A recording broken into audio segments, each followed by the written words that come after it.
मियाँ मुहम्मद बख्श आरफ खड़ी शरीफ रहमतुल्लाह अलैह ने फरमाया एक जगह ते और बहुत कमाल फरमाया। ईदां ते शबरातां आईयां, लोग घरां नूं आए।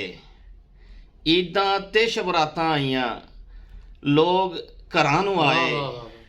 ओ नहीं आए मुहम्मद बख्शा जेड़े आप हथीं दफनाए। शबाज भाई। ईदां ते शबरातां आईयां,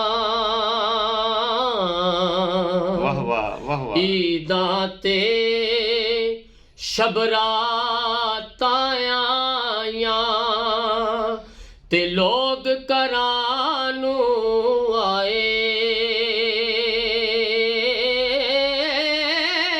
वाह वाह। ओ नहीं आए मुहम्मद बख्शा, ओ नहीं आए वाह वाह। मुहम्मद बख्शा जेड़े आप हथी दफनाए।